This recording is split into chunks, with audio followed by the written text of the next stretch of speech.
a última hora, a las 23:59 con 59 segundos, se clausuró formalmente la posibilidad de que el 25 de mayo haya una ley de bases con sanción en el Senado, aunque sea una sanción parcial, incompleta, vamos viendo, o lo que sea. Ya está, ya no dan los tiempos, porque si incluso se dictaminara hoy, no se llegaría a tratar antes del 25 de mayo.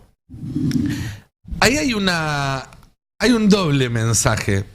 Porque por un lado, desde la Casa Rosada vuelve a aparecer esta idea de, bueno, no la queremos, no la necesitamos, el pacto es de Milei con el pueblo. Nosotros contábamos ayer que una de las opciones que se están barajando, porque todavía no hay nada definido, es que se haga un acto que resuena un poco lo que habían sido los actos de Cristina de 2017, con representantes de la sociedad civil firmando el pacto junto con Milei para de alguna manera poner en escenario, digamos, poner en escena una especie de pacto directo de Milei con la gente.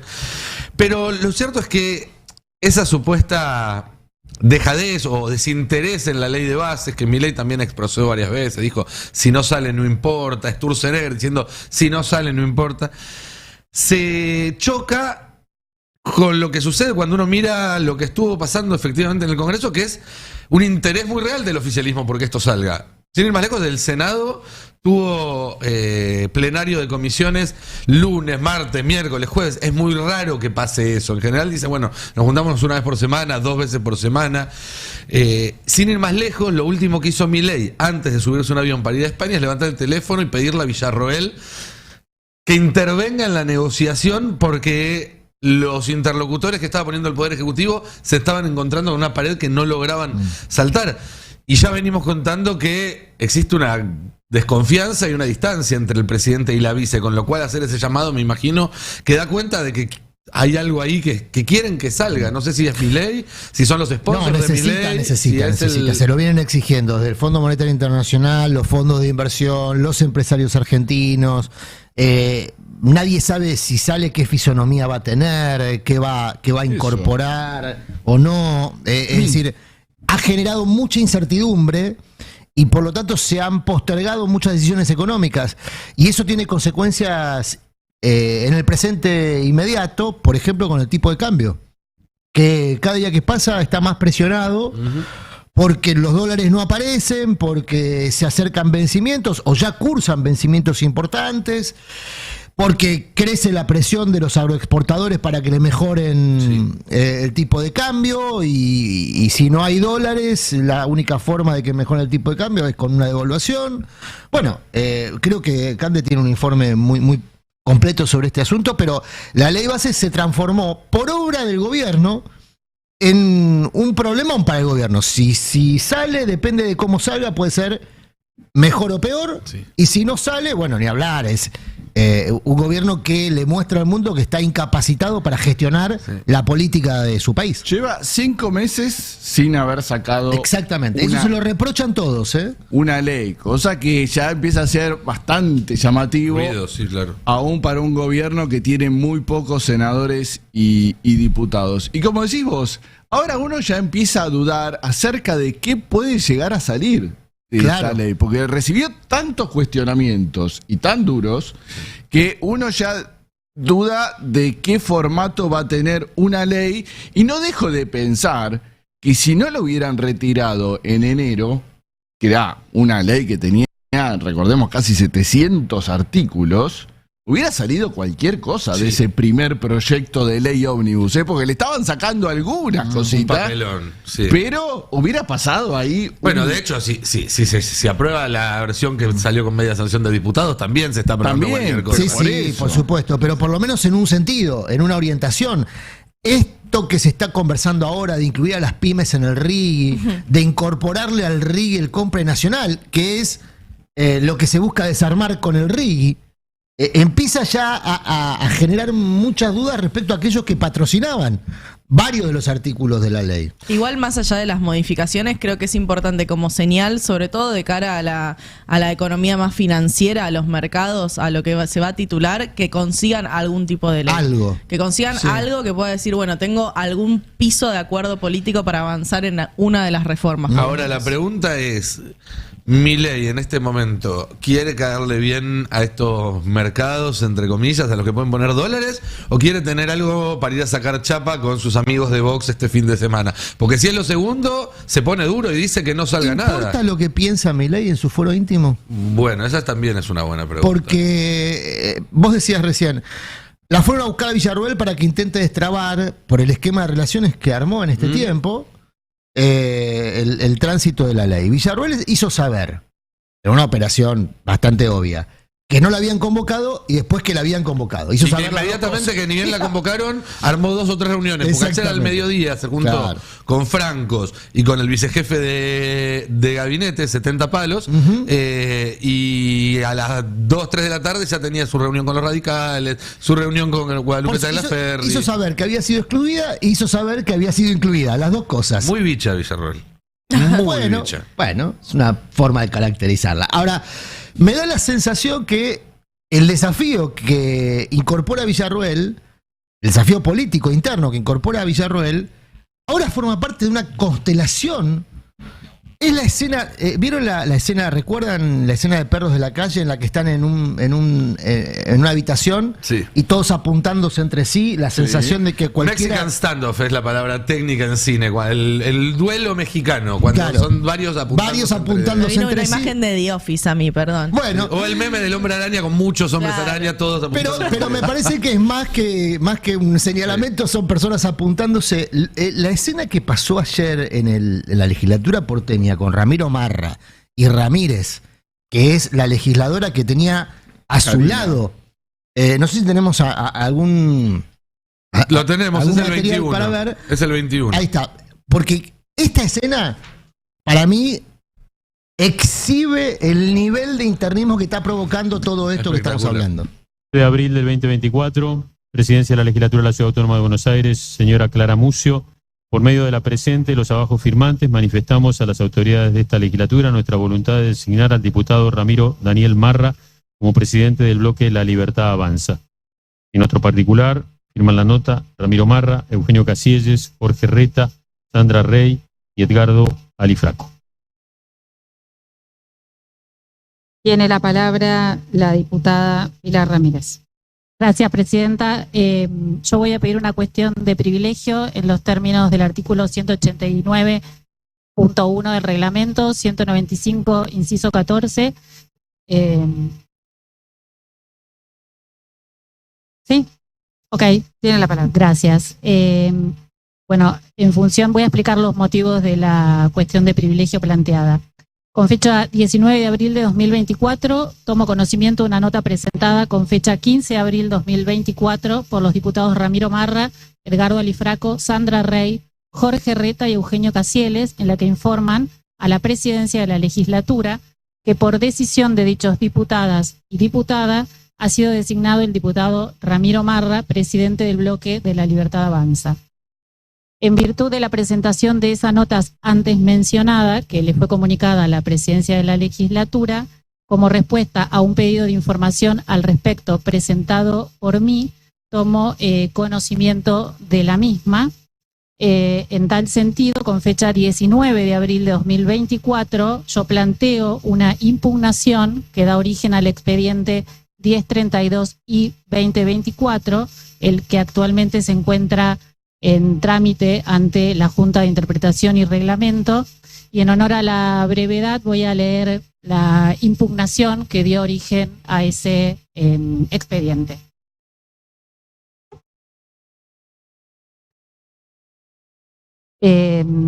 Impugna presentación, se hace saber y se dé cumplimiento al reglamento. Señora Presidenta de la Legislatura de la Ciudad Autónoma de Buenos Aires, doctora Clara Mucio, tengo el agrado de dirigirme a usted en mi carácter de presidente del bloque La Libertad Avanza, con motivo de la nota presentada por los diputados Ramiro Marra, Edgardo Alifraco, Eugenio Casielles, Jorge Reta y Sandra Rey, con recepción de la Secretaría Parlamentaria fechada el 15 de abril de 2024, de cuyo conocimiento he tomado conocimiento en el día de la fecha. Y como consecuencia de esa solicitud, voy a tal efecto, presento esta impugnación. teniendo en cuenta que la nota mencionada en el párrafo anterior, los diputados y la diputada que la suscriben se atribuyen la facultad de designar como presidente del bloque La Libertad Avanza al diputado Ramiro Imarra, vengo y tiempo y forma a imponer la impugnación a la nota por ellos presentado y su contenido por resultar absolutamente improcedente. Bueno, ahí la escena que se ve es la legisladora Ramírez de La Libertad Avanza impugnando a Ramiro Marra para presidir el bloque de La Libertad Avanza. Adelante de ellos se lo ve a Gabriel Solano disfrutando el momento, el diputado del FIT, que lo mira a Ramiro Marra y dice, che, te están hablando a vos, ¿no? Porque están Ramírez y Marra sentados uno al lado del Así otro. es. Bueno, la escena es bastante lisérgica de su composición, pero exhibe el nivel de internismo que está provocando la omnipresencia de Karina Milei. ¿Por qué? Ramírez es amiga de Karina Milei. Sí. Es esposa de un director, creo que el vicepresidente, si no me equivoco, del Banco Nación. Y es del núcleo íntimo de Karina, ya no de Javier, sino de el jefe. Del carinismo. Del carinismo. A Ramírez, Karina le delegó la construcción de La Libertad Avanza en la Ciudad de Buenos Aires. La dirección formal está en manos de un empresario gastronómico, pero la conducción política está en manos de esta persona que es de... Que es delegada de Karina. La conducción política en realidad está en manos de Karina. Claro. Bueno, Karina que va a lanzar el 22 la San Martín, con ella como presidenta de ese espacio Es político. una platea de la cancha de River. No, la San Martín se va a presentar como la antítesis de la Cámpora. La San Martín, la juventud libertaria. Pero... Si San Martín los viera. Bueno, ¿Te acuerdas cuando habían pero sacado la Karina lo va a Solano Lima? presidir, Ritondo o sea, había hecho la Solano Lima, la ¿te Solano acuerdas? Lima. Tenía que hacer la Roca o la Alberdi en todo Bueno, caso. pero ojo, porque la San Martín, para mí el dato no es solamente la pretensión hilarante de construir un espacio político en espejo, digamos, sino que Karina lo va a presidir porque no delega ningún espacio de poder, Claro. no concede ningún espacio de poder, y es lo que le pasa a Marra. Ujú. Marra, en un gesto que lo desmarca del resto del ecosistema de La Libertad Avanza, la desafía. Ya había sido corrido de este espacio Marra por pedido de Karina. Ya había sido corrido del gobierno Marra por pedido de Karina. Le habían dado el caramelo de madera del grupo de asesores que Sí. ni siquiera preside. No.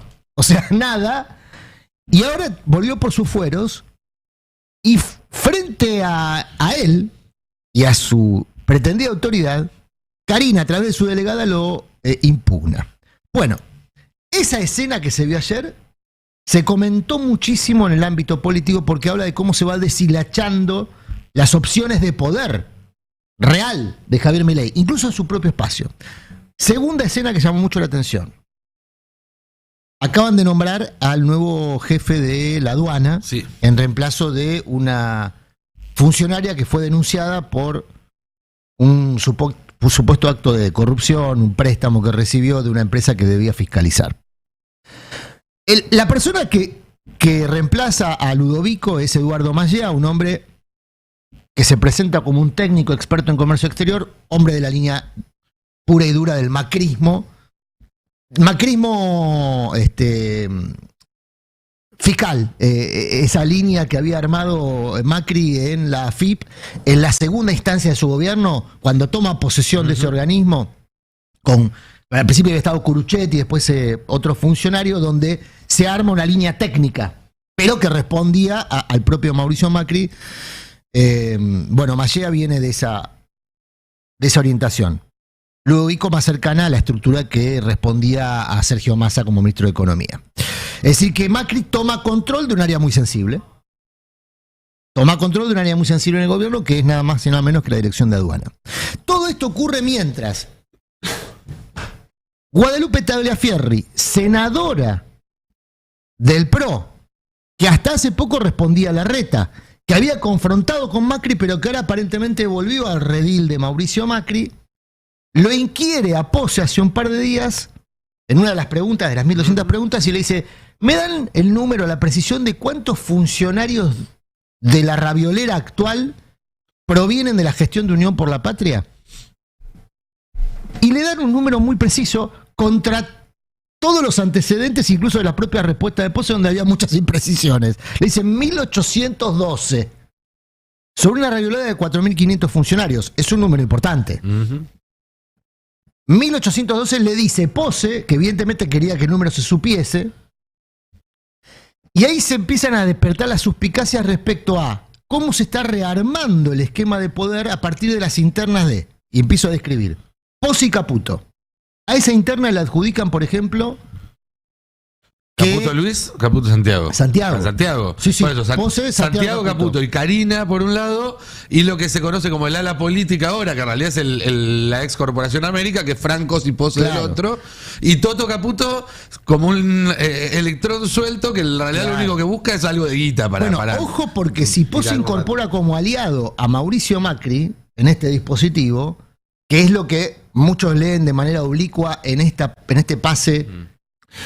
Vos decís que Macri quiere poner estos 1800. Claro, Macri viene. El primer disgusto de Macri con Milei es que hubo mucha continuidad de funcionarios entre Unión por la Patria y. En realidad, el primer disgusto de Macri con Milei tiene que ver con la expectativa de algunos negocios que todavía no se pudo cumplir. Naturalmente, a partir de ahí, negocio, Macri dice por dónde podemos entrarle a este gobierno y decide entrarle por ahí. Lo curioso es que hasta hace no tanto tiempo. Era el propio Macri que estaba operando para correr a Francos y a Pose y poner en su lugar a Vidal y a Santilli. Pero viste lo dinámico que es la política. Viste, es una cosa de todo. Bueno, los recores duran bastante menos que 6 meses. 6 meses, sí, en la derecha por lo menos. 6 semanas. 6 semanas. 6 horas. Si como cree la política, lo de Tagliaferri y Pose fue una danza coordinada para que Pose hiciera saber lo que Macri quiere que se sepa, que es que hay muchos funcionarios que en la mirada de Macri debieran ser removidos. Estamos viendo cómo en La Nación Más hacen una campaña sistemática para eso, ¿no? Sobre todo Eduardo Feynman. Aclaremos que no es por ninguna alianza que se quedan, sino porque le dicen quédate porque no tienen otro. No tiene nadie a quien poner. Dice, yo tengo gente, Mirá que yo tengo gente mía. Milei, con buen criterio, en realidad, los sponsors de Milei que están enfrentados a Macri, Roca, Ernequian, no hay que olvidarse que Ernequian lo crea Milei cuando Macri, según Ernequian, le manda a revisar los calzoncillos en la causa Cuaderno. Sí, claro. O sea, hay una serie de rencores cruzados. Por supuesto. Ahora, la pregunta es, si Tagliaferri está en tándem con Pose y eventualmente también con Victoria Villarruel, que es el tándem del que la Casa Rosada viene temiendo hace rato. Exactamente. Y con Macri sumando. Es la pesadilla perfecta para Karina y Javier Milei. El aislamiento de Karina y las Javier condiciones que están poniendo algunos senadores para votar a favor de la ley de bases son bien vistas por funcionarios de primerísima línea del gobierno. Es decir, Pose prefiere que salga con cambios la ley de bases y no sin cambios, porque Tagliaferri puso una lista de condiciones importante. ¿Qué instrucción dio ayer Ernequian? Que Milei se ponga las bolas y gestione. Sí. Esa es una instrucción para Milei, pero también para sus ex empleados que están en la línea de gestión de Milei. Sí. Entre ellos Pose. Así es. Toda esta historia, que puede parecer muy lejana para quienes nos están escuchando a su vida cotidiana, porque dice, ¿quién es Tagliaferri? ¿Quién es Pose? Le conocí la voz hace 2 días, pero en realidad tiene que ver con disputas de poder que explican en gran parte después los resultados económicos. Porque se tomó un camino económico y no otro por esas mismas internas y porque los quilombos que generan esas internas perjudican una gestión y hacen que esos resultados económicos sean todavía peores. O sea, son malos porque están diseñados para ser malos, pero son peores porque además se ejecutan de manera fallida porque están atravesados por internas. Y eso impacta directamente en el bolsillo de todos los argentinos, ¿no, Cande? Sí, y en el foco que tiene este gobierno. Yo creo que el foco principal del modelo, en algo que aprendió Caputo en su paso por el macrismo y por la experiencia del macrismo en la economía, que primero liberó los controles cambiarios y después quiso hacer un ajuste fiscal, dijeron, bueno, no, acá vamos a centrar todo en ese ajuste fiscal, va a ser la señal principal, me guardo los controles cambiarios y con esos controles cambiarios de hecho consigo alcanzar esos objetivos de superávit fiscal. Y esa dirección que está llevando adelante Caputo, bueno, tuvo esa buena noticia que celebró Caputo en la semana que tenía que ver con festejar este superávit fiscal y para mí hay que, uno dice superávit fiscal y parece como algo muy lejano, hemos hablado tanto de los problemas del déficit que parece una buena noticia, hay que ver quién paga ese superávit fiscal y cómo se sostiene ese superávit fiscal.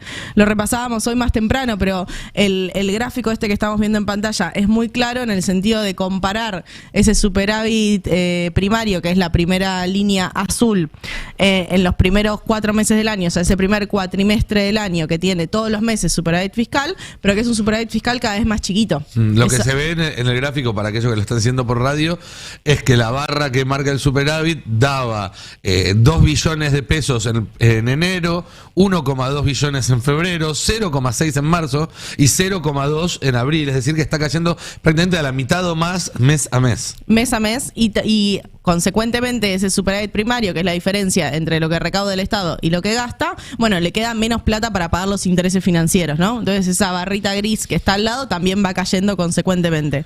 Hay algo que no se reduce o solo se reduce en abril, que tiene que ver con la recaudación del impuesto país.